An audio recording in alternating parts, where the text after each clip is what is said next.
Okay, good afternoon everybody and welcome to today's media conference to preview tomorrow's UEFA Nations League fixture against Belgium. We're joined here by Gareth, Southgate and Declan Rice. The usual housekeeping, so please remain muted at all times and only raise your virtual hand as and when you have a question. If you can't find your virtual hand, then please use the chat box available. We'll start with 3 or 4 minutes from Sky Sports News, then we'll lend it to our radio partners. Question per person. So once you're ready, Rob Dorset, we'll start with yourself. Thanks a lot, Andy. Good to see you both. Gareth, if we could start with you, if that's okay. For the first time in a long time, I think we can just talk about football, which must be a blessed relief for you. Are you and the players looking at this one as a must-win? Do you feel you need 6 points from the last 2 games to have a chance of qualifying for the finals? Well, yes. In terms of this Nations League, I think we've got to beat Belgium. It's also, of course, we're always focusing on the performance. Really, the result is always a consequence of performance, and we got that right in the last few games. And although we know to go to Belgium and win is a difficult ask, it's certainly not impossible. We proved that at Wembley. We've got a lot of belief in the squad. We feel that we're constantly improving, and we're really looking forward to the game. Your centre-back options are clearly very limited with the 3 players missing. What are your thoughts on that position, what you might do, and do you still favour the idea of playing with 3 centre-backs in this one?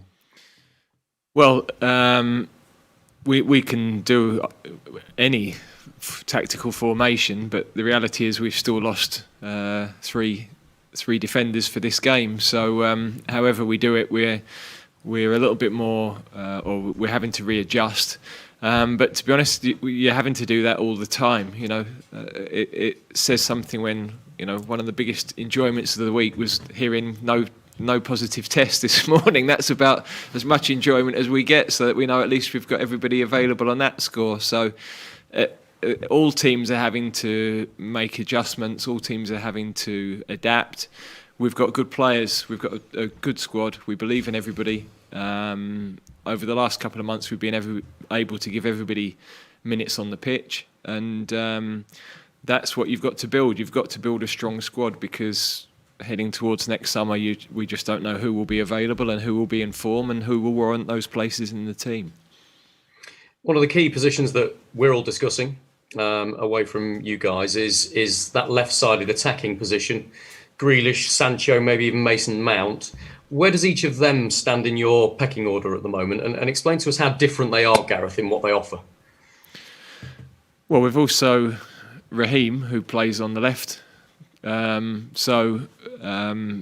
We've also Phil, who came into the game really well the other night, and we've got Bukayo, who was outstanding the other night. So it's an area of the pitch where we've got depth. We will need that depth. We've got 2 games in 3 days.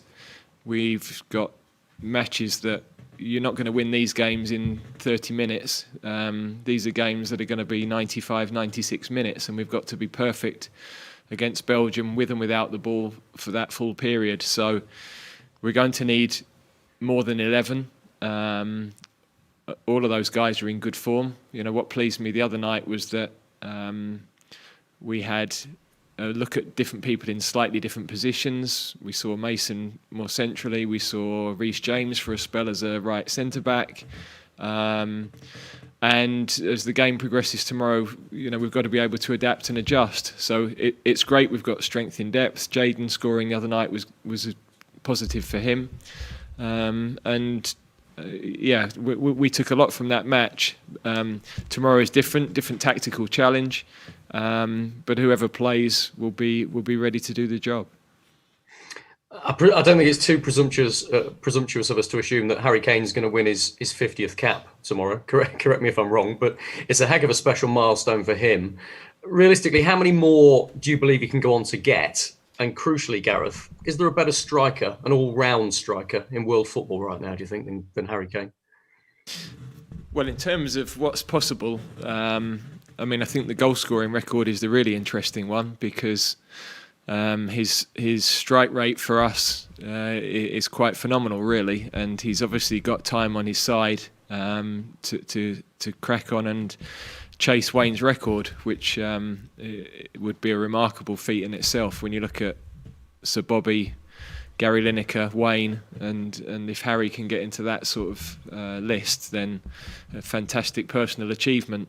But I know from his perspective, whilst the personal achievement is something he's driven towards, he's all about the team winning now. You know, he has been to a World Cup, won the Golden Boot, but in the end you want to win as a team, and he's totally focused on that and the team having success. And he would want in the next few years to be able to look back on the team having achieved, as well as getting some of those personal milestones. Thank you, Gareth. If I could switch across to Declan now, please, for my last one, if that's okay. Declan, I want to ask you about Mason Mount. You know him so well. You've grown up with him. He's a good friend of yours. He tends to get a lot of stick on social media, and I wonder what you make of that. Do a lot of people fail to appreciate what he offers to a side and just how adaptable he is? And does he talk to you about that sort of thing? No, we don't speak about it. But like you just said, then I think it's very harsh. You know, I witness it here.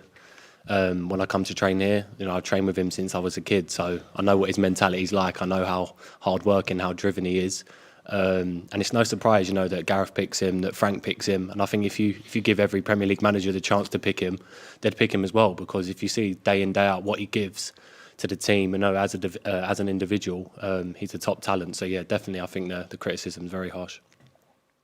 Thank you. Thanks, Rob.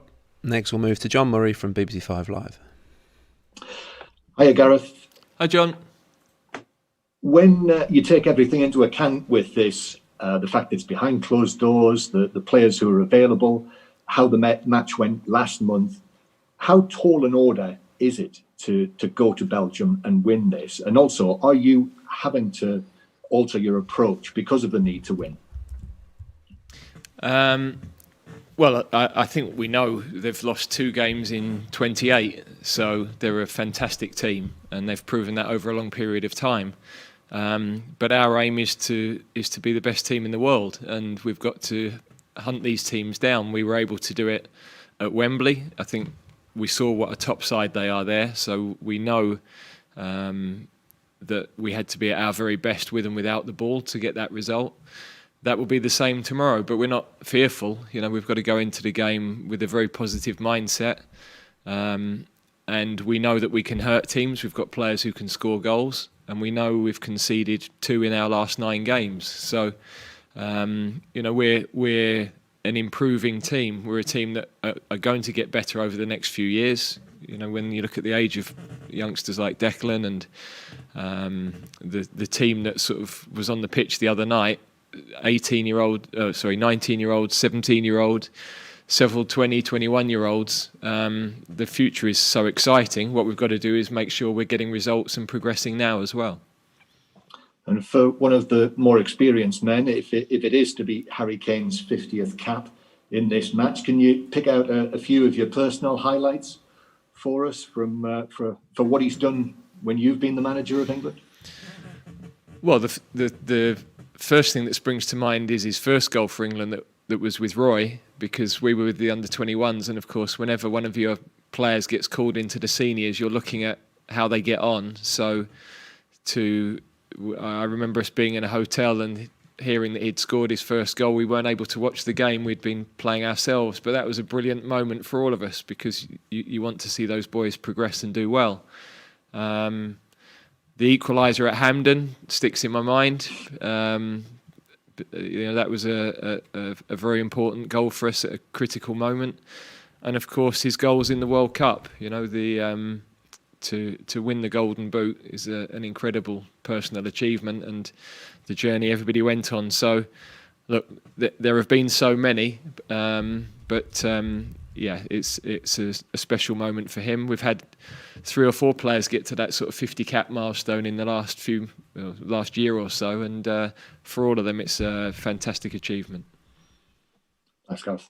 Thanks, John. We'll stay with BBC 5 Live briefly, because Ian Dennis has got a few questions for Declan Rice. Thanks, Andy. Hi, Declan. Gareth said the other day that he's been happier with the experiences of playing in this set of autumn games than last autumn. and he said he described it as a period of learning. I just wondered what you would say from a playing point of view that you've learnt the most against this step up in opposition. Well, yeah, obviously there's been a lot of changes. Obviously the formation being one. We used to be a 4-3-3 team, and now we've changed to a 3-4-3. So obviously for me on the pitch, I'm adapting. I'm always learning about my positional changes. How to get on the ball. And of course, last month I got to play against Belgium, who are the number one team in the world. And when you're up against that top talent, you have to be so on your game and so focused. And for me as a player, that's where I need to set my stall at. I want to be playing against them teams week in, week out, and I need to be competing at the level. And how do you find it personally that when you are playing with a three, in terms of you going forward, does that give you a greater license to go forward, do you feel? It gives you a bit of a different balance. Obviously, you've got the three behind you to protect, and obviously against Belgium it was me and Hendo. But then obviously going forward as well, you get a five because the fullbacks are bombing on with the three attackers. So it's kind of like a five to attack and like a five to defend with me and Hendo just in front. So we need to stagger the way we play. I think if one of us was bombing on forward all the time, it would leave us a bit open to counter attacks. But yeah, no, it's working really well at the moment. And like Gareth said, we're not really conceding goals, which is good. So yeah, we need to keep that up. Thank you. Thanks, Ian. Next, we'll turn to Faker Others from TalkSport. Hi, Gareth. Hi, Declan. Start with you first, Gareth, if that's okay. Romelu Lukaku caused the defence a lot of problems in that last game. What do you need to improve on to keep him contained? And is returning to a back four an option for you? Well, he's, of course, we were talking about Harry. Romelu is one of the top number 9s in the world. They're different sorts of players. But you've got to try and stop the service into him first and foremost, and then you've got to make sure that you're organised and the individual defending against him is strong and resilient. He's a very good player, so it's a brilliant test for our defenders. But of course, it's the service into him that's such high quality as well. The players around him. In terms of the formation, we have to be adaptable. We talk about tactical systems, but on the pitch during the game, players have to adapt and adjust positions, the movement of the opposition, the interchanging of position. You can write a formation down at the start of the game, but there aren't many moments within the game when the players are actually in those positions, because when you're in possession, you're overlapping or you're interchanging position. When you're out of possession, you're being pulled into areas where maybe you've got to make decisions as to where you want to go. So the game is so fluid. I think always has been, but I think increasingly so. That players have just got to make sure they make good decisions. But we've got to help them to paint the pictures before they go on the pitch as much as we can. Harry Maguire is obviously unavailable for this game, but is he travelling with you to Belgium? Yes, yeah. I mean, Harry's with the squad because we're also preparing for the next game as well, and we stay in Belgium after the game tomorrow. So training for Wednesday's game, the first session will be in Belgium. You've also decided to keep Jude Bellingham with you. You said you weren't sure whether you were going to do that. So what influenced your decision to keep him? Firstly, I think it's great experience for him to stay with us and to be involved in these competitive matches as well. But also squad-wise, we're 23 outfield players 23 players available for tomorrow's game with Harry suspended. So, we can't call anybody else in because you have to have the testing 2 days before the game. So it makes sense for him to stay with us and have that experience. Great, thank you. If I can just ask Declan a final question. Thanks, Gareth.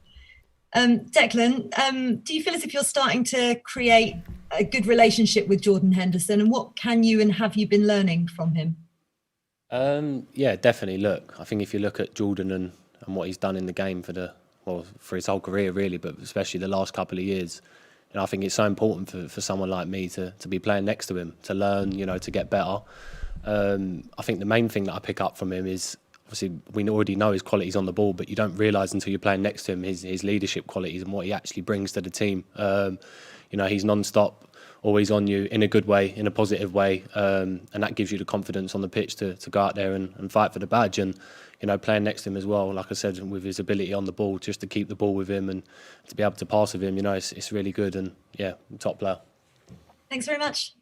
Thanks, Faye. Okay, we'll open up to other questions elsewhere. A reminder to raise your virtual hand if you do have a question, or pop a message in the chat box. We'll start with Carrie Brown from beIN Sports. Thank you. Gareth, after Alan Brown tested positive for COVID, just to check on the welfare of the whole team and any fitness updates, and fans are probably asking if there needs to be a look at the protocol to avoid a repeat of the situation. Yeah, I mean, it's a good question. All of our tests have come back negative for this game, so everybody's available. The protocols are very tight, really, and all of the research that was done right at the start of Project Restart means that the medical community have confidence that there's really minimal possibility of any transmission on the field. So we're quite relaxed about that, and we know that we've followed all the protocols in terms of timings and everything else around the dressing rooms and things. So it's a strange environment. We're having to compromise all the time on how long we're sat at dinner for, or how long we're sat in meetings for in those confined spaces. It's not as enjoyable, I have to say, for everybody as it would normally be. But we're in a privileged position where we're able to work. And I think we all recognise that is, especially at this moment when the country's in lockdown, something we've got to be appreciative of. And a question for both Gareth and to Declan. There was a documentary behind the scenes of Tottenham, and it gave a rather sanitised view of Harry Kane's team talks, because they never want to reveal everything in these documentaries. Kieran Trippier gave us an insight when Tottenham staged a remarkable comeback against Ajax, saying he stormed into the dressing room and gave them what for. Can you both give us your example of why he's such a strong leader on the pitch as he builds up to his 50th cap? For me, it's everybody leads in different ways, and I think the days are passing where everything was about Churchillian speeches. Different captains lead in different ways. Declan's mentioned Hendo being very vocal on the field, but we've got players in our team who might say very little on the field, but take the ball under pressure, and that's leadership in a different way. We've got others who are very vocal within the dressing room before the games. Some players are very vocal, some are not, but we're not asking the players particularly to make special speeches before the games. We've had a go at that in the past, and at different moments different people will step up and speak, but for me it's not a total requirement of the team before a game. I think that's for Declan as well. Was that Carrie? Yep. Can't hear her. She got... Carrie, can you unmute yourself? I've been muted. Sorry. Yes, please.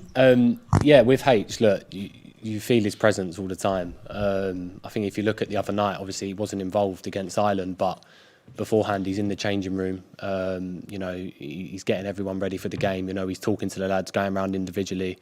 For a youngster like me who's aspiring to be, hopefully a future captain, to look at him and what he does, the way he goes around and speaks to the players, and like Gareth said, on the pitch, he might not be the loudest on the pitch, but as in the way, he takes the ball under pressure, the way, he gets defences scared. To me, he's a real leader. And one more for you, Declan. You've talked a long time about your bromance and your best friend, Mason Mount. But Jack Grealish has said, I love Mason. It's a bit annoying, actually, that he gets a bit of stick for all this. Are you concerned? Everyone would love to think there's a Grealish camp and there's a Mason Mount camp, but are you a bit worried this bromance could come between the two of you? And what's the reality behind the scenes? No, nothing will ever get between me and Mace. The relationship's really strong. But look, I think if you look at Jack and you look at Mace, obviously there's always going to be comparisons. But they're pretty much playing in two different parts of the pitch. Mason now at Chelsea's playing as an attacking 8, and Jack's playing off the left. And I think you could see the other night that they can both play in the same team for sure. And they're both great players that I think we should be valuing, because for the nation and for me as someone who gets to play with these players, we're lucky that we get to play with such talents. Thank you. Thanks, Carrie. Next we'll go to Scott McDermott from the Sunday Mail. Hi Gareth, I know you're delighted that Scotland are going to be in the Euro finals next summer. Can I just ask what you make of the job Steve Clarke has done, and if you think Scotland are maybe now a different proposition, given that we've got a lot of our players playing at the top level in England now? Yeah, very much so. I think Steve, I'm a big fan of Steve. I think he's a super guy, and I think he's an excellent coach. Whenever I've seen his teams play, going back to when he was at Reading, they've been outstanding. So I think he's done a tremendous job with Scotland. I think he's coming at also in at a time where, as you've said, there's some players emerging who are, making Scotland stronger. I mentioned the other night, McGinn, McTominay, obviously Robertson, Tierney playing in big matches in our league, and then of course the boys that are playing at Celtic and Rangers who are having big experiences in Europe and with their clubs playing at big clubs under pressure. So certainly the team have improved an enormous amount, and Steve deserves huge credit for that. It's been 25 years since the Euro 96 game, the last time we were at Wembley for a major tournament. What are your memories of that, and are you expecting a similar type of occasion? Well, it was a tough game. It hinged on 2 minutes around them, Gary McAllister's penalty being saved by Dave Seaman and us going up the other end for the Gascoigne goal, really. Very tight first half. But, Scotland had some very good players. People like John Collins and Coisty, and, it was a Colin Hendry at the back. At the time, they were big personalities, big players. They played very well. So we didn't play particularly well in the first half of that game.